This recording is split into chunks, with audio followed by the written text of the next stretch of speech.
After years of teaching business and entrepreneurship, I found that when guest speakers revealed the hardships and mistakes made throughout their professional and personal lives, it resonated with my students.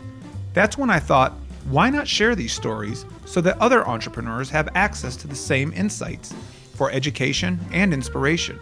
I'm Cassmer Ward, and this is Influencing Entrepreneurs. On today's episode, we speak with Chris Elmore with AvidXChange.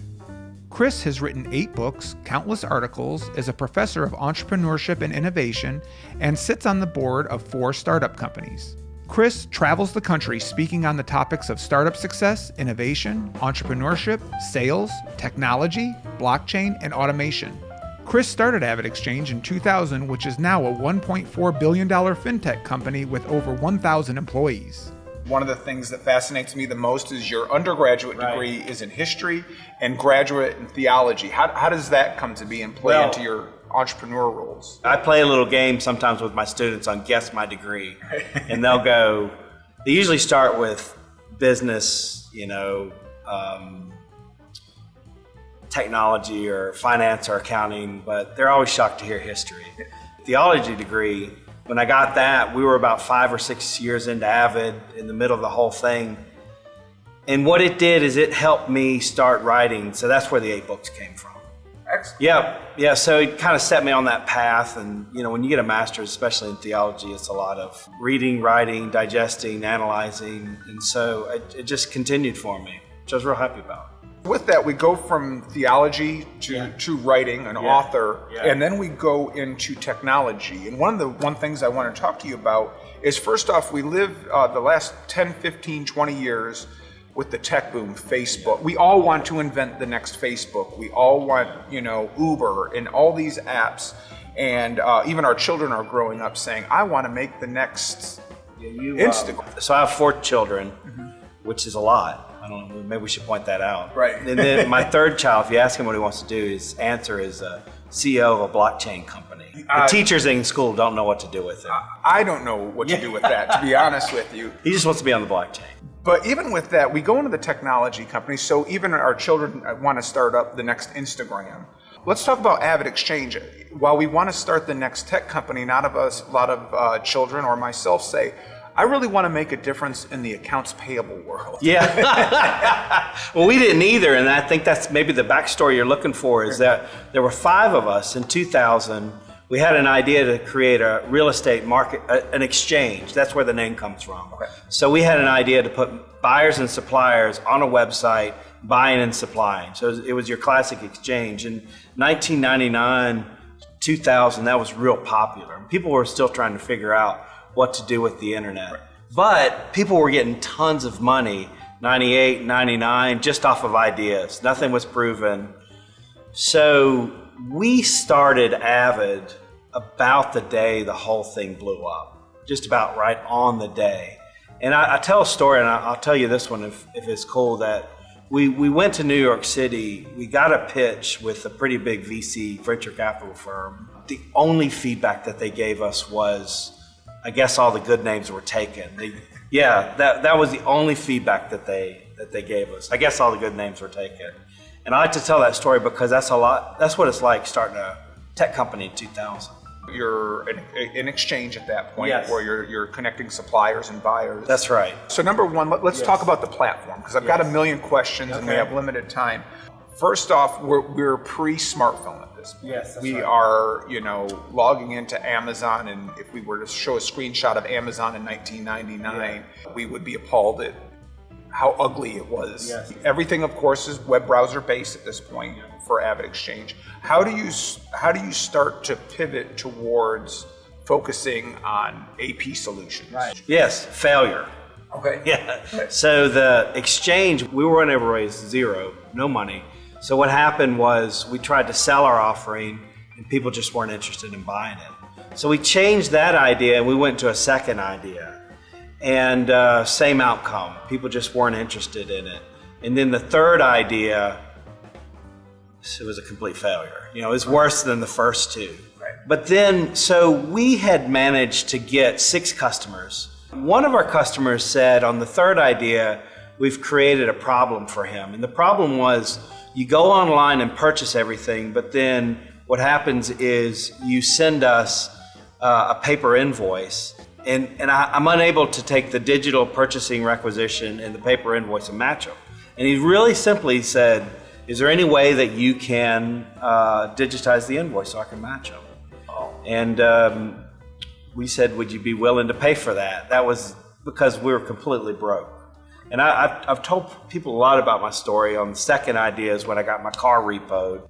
We also lived in a house that was so bad that you had to go into the kitchen in the winter and put your coat on because the heat wouldn't circulate. So that was, that's my typical entrepreneur story. And that's important for people to hear because we don't hear about you until you succeed. Yeah. and then we hear that you're an overnight success. Right. When you're like, what do you mean overnight? That was the longest damn night of my life. I say we were an overnight success that took 15 years. But yeah, it was rough because one of the things that's difficult when you're going through all that isn't like you and your wife. And at the time we had a small child he was just right at about a year old. Right. And so that wasn't a big deal between the three of us because we could just make it. We felt like we were doing something important. Which is important, and I don't mean to interrupt you, and sometimes rare, because there are entrepreneurs to where that does affect the family dynamic. Oh, absolutely. And there's got to be expectations and understanding all around because it's a lot of pressure on everyone involved. I tell people that entrepreneurs have to have two skills in great abundance. Skill number one is passion. People talk about that all the time. But it's not just passion, it's the ability to stick with something until you shouldn't stick with it anymore. It's that middle ground that people struggle with. Because some people are easy to quit, and some people will just stick with it no matter what. You have to have a gut on it.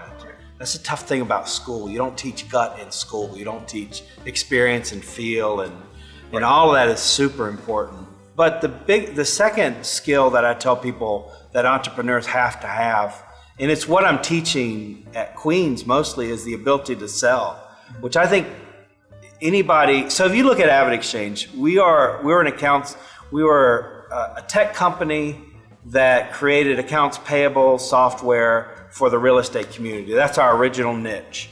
No one knew anything about tech, real estate, or accounting. Nothing.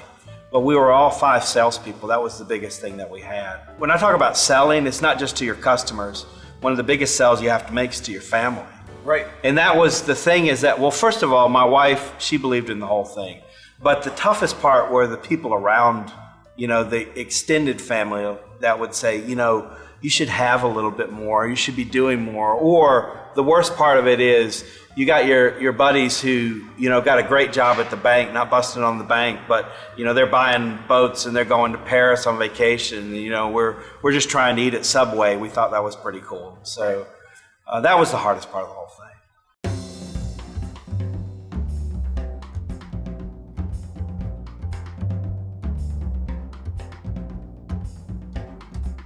So the question I always ask, because I believe sales is what most companies struggle with. It is. Within sales, what discipline does that fall in the business school? Because what we're teaching is accounting, marketing, strategy, and we're like, where do we lump sales in? Traditionally, I think it's in business. I've been talking with Gardner Webb, and they have an actual sales and sales management curriculum in the business school. So I think traditionally it's in business, but it should definitely be everywhere. For me, okay, we're going to go off the rails on this one. That's why we're here. Yeah. So at UNCC, one of the things that I've been working on is actually getting an entrepreneurial fusion into liberal arts, because I think that entrepreneurialism and liberal arts are a perfect match. Right. History taught me how to think and how to write and how to, it was all things that were really helpful in my entrepreneurial career. One of the things that business schools struggle with is they have a tendency to tell young people that as long as you do this, you'll be fine. And that's completely false. So like create a business plan? I've never had a business plan before. And you were able to build a company? Well, but the thing is, we've had a business plan because we were trying to raise funds.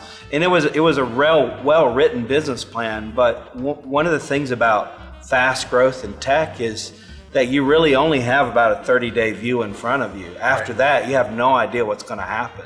Now, at Avid today, it's different.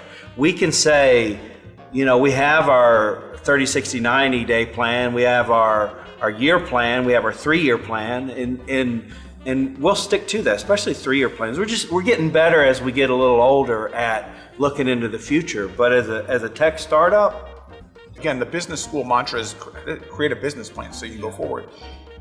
It's more of an exercise. It really is more of a liberal art exercise to say, this is what our expectations are, this is our assumptions, this is what we know, this is what we don't know. And now you're 18 years in, over 18 years in with Avid, but you have a whole lot more data to say, okay, we've seen the good times, we've seen the bad times, this is what yesterday and last week looked like, so you can make better decisions or forecasts. We're hiring incredible people, unbelievable people with great skills, and Ivy Leaguers and Silicon Valleyers, and we're able to draw people throughout the entire country and then pay them what they deserve to be paid.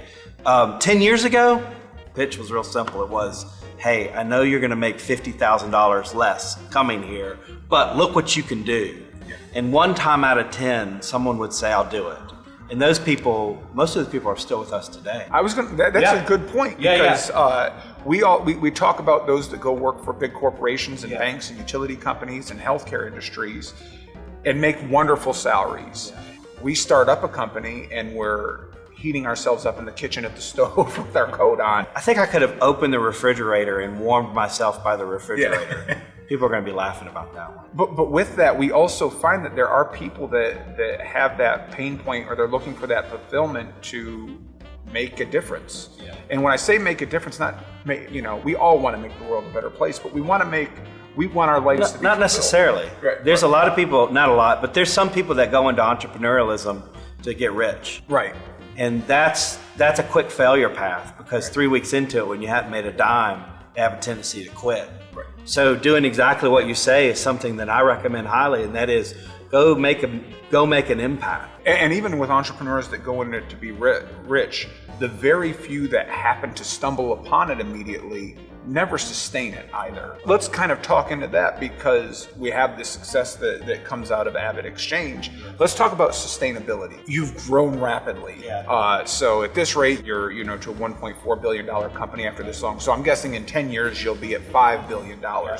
But at some point, I'm not supposed to say that. Right. But the question is when does sustainability take an important role as fast growth?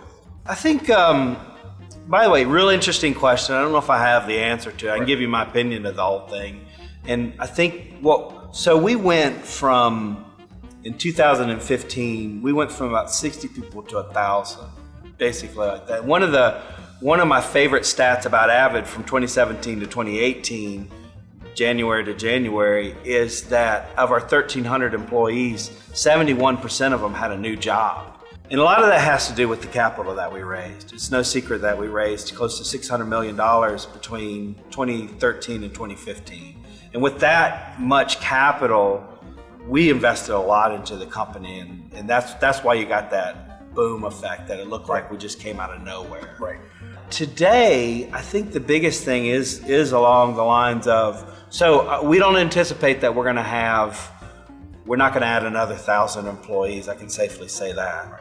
Maybe we're going to match turnover. Maybe there's a few more positions, but there's a focus inside the company now to do a lot of investing in technology and automating. And because one of the things that I like to talk a lot about, Avid was a perfect example, is that because we were bootstrapped, and hopefully we'll talk about bootstrapped, it's my favorite thing in the world. Right. Because we were bootstrapped, maybe I'll give a definition of it just real quick.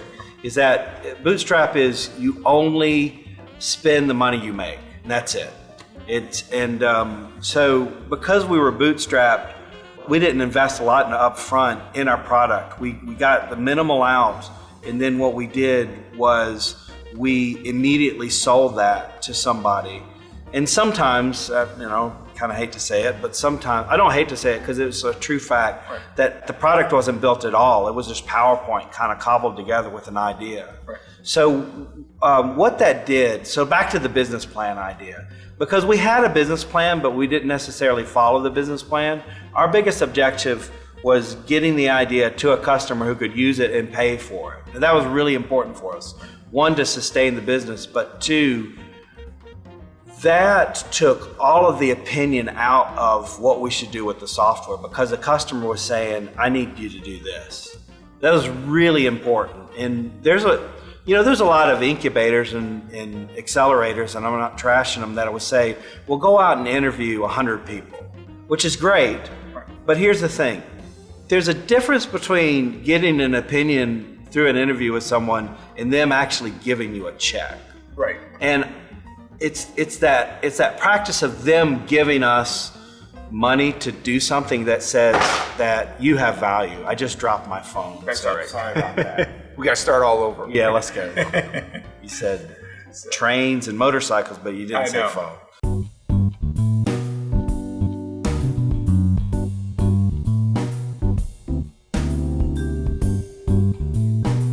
You almost even recap with Avid. First off, you've got to find the pain point. You spoke with Lewis quite a bit. You find a pain point, you find a solution that, hey, this solves this issue for me, which is exactly what you did with the AP side. Usually the pain points that we found, people had no idea they had them. And then you have to educate them to say, you do hurt here, and it could be better. And that goes into a sales cycle that is undefined. From there, you go into growing your company to 1,000 plus employees, which now you're building capacity. Now we want to, I'm going to say, take over the world. We want to put our flag in this niche of the market. So now you've built that capacity, and as you said, adding another 1,000 employees doesn't automatically get you, double, triple your revenue. So you fill that capacity, and hopefully that builds to where you're like, okay, 3 years, 5 years, we need to build another 1,000 employee base for the next round of sales. Yeah. So let's talk about this. This is just one of many things you're involved in. Right. So, and I find this with a lot of entrepreneurs. What else are you working on nowadays? I'm a strategic advisor at a company called Kingsman, and it's funny, all I'm advising them on is starting their sales process. They're a fascinating Charlotte company that had a development group, and they know. So one of the most genius things about the entrepreneurial world is that when you have a product, your value has a tendency to go up and up and up. If you're a service, your value is only as much as, this is not the actual number, but let's say the service produces 10 million. You're only worth 10 million. But the product produces 10 million, you'll get a multiple on that. So you'll be worth 20, 30, 40 million, because the product has a tendency to run in the background. I'm sitting here right now and AvidXChange is still running. Right. If I leave, it's still running.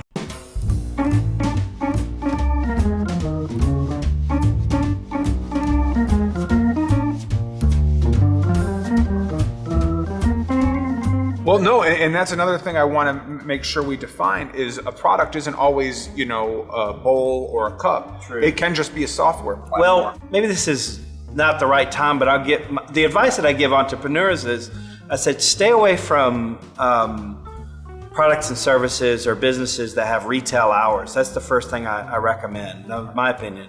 And the second thing I recommend is stay away from businesses that have to hold inventory. And the reason why, and now maybe it's biased, but that software is a great example of that, especially cloud-based software. There's no inventory. You work on the same basic code and everyone uses that base. But when you have inventory, you have a huge outlay that sits somewhere. So you have money invested in something that's sitting. Right. And I'm not real comfortable with that. Right. That's really expensive. On a classroom level, that really is the whole concept of risk versus reward.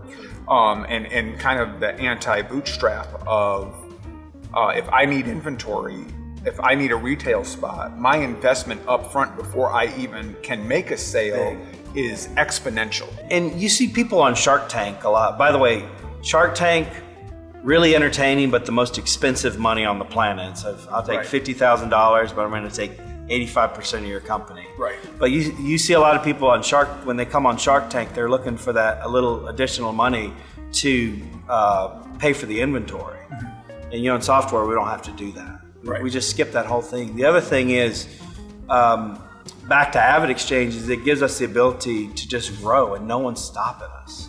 And 3 years ago, we said we're going to double our revenue, and we did. And then we said the year after that, we're going to double the double, which we did. And both times, people said you won't be able to do that because the bigger you get, the less likely you are to double. But that's the great thing. Nothing was really stopping us. What other companies are you advising? And tell us a little bit about your books and kind of the focus. To You Laundry, I just advise in general. They're looking for scale, and they're a great local Charlotte company that's growing. Then out of the 8 books, 7 of them are on the accounts payable process. There's a very good chance that I will never write another accounts payable book in my life.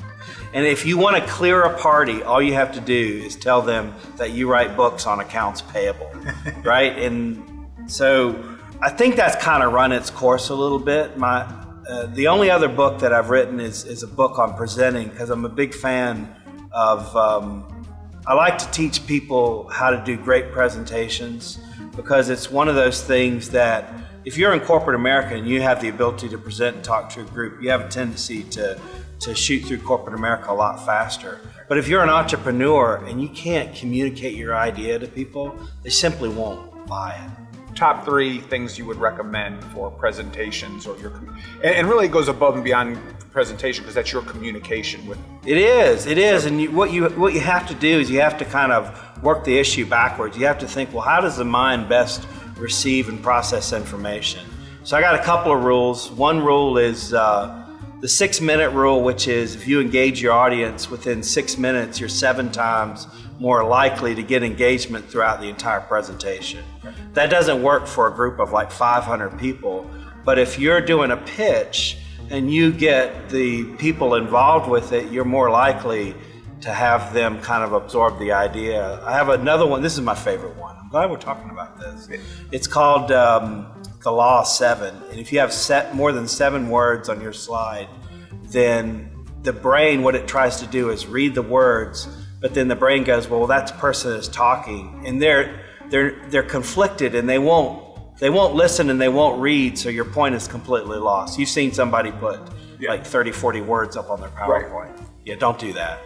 And then the last one is, have you heard the phrase, picture's worth, do you know? 1,000 words. Well, then why do you put words on your PowerPoint slides? Right. That was a setup. Yeah. Do you feel? No, I understand. And it's funny you mention that, because I see this in the classroom, I see this in presentations and seminars I run. PowerPoint, which we may have to bleep out, has ruined the presentation world. It has. And not because it's probably one of the best tools invented in the last 20 years. It's just abused. When I was doing my studying for it, it said that it starts us off on the wrong foot, because when you open it up, it already gives you a template, and you just start filling in the template. Right. And so you should delete the template for sure and just start blank. So yeah, I'm trying as hard as I can to do more whiteboarding. So now the book coming up at the end of the year, I got one, and you can check out my website for it. Please give it to us. So check out my website and connect with me. Everything is the Chris Elmore. Because there's lots of imposters. All right. Yeah. So the Chris Elmore, any social media handle is at the Chris Elmore, LinkedIn, all of it. So I'd love to connect, check out the site. And the book I'm really excited about, coming out at the end of the year, has 3 parts. The first part is I talk about what it was like to create a $1 billion company. The second one, everything that we work on in school, in class. How are you innovative? How do you measure your innovation? How do you communicate your innovation? That's what we talk about in class. And that's the second part of the book. And then the third part of the book is I have a secret mentoring program. It's a secret because I don't want anybody to know. And some of the people being mentored don't even know that they're in the program. But it deals a lot with what does it mean to be successful, happy, because I believe that if you don't have a definition for something, you can never achieve it. So that's the book. I'm excited about it. Number one, I want to thank you so much. We'll flash up some your URL. And great. Thank you so much for participating. Hopefully, I'll get many questions from the viewers. I hope so too. Thanks for having me. Thank you.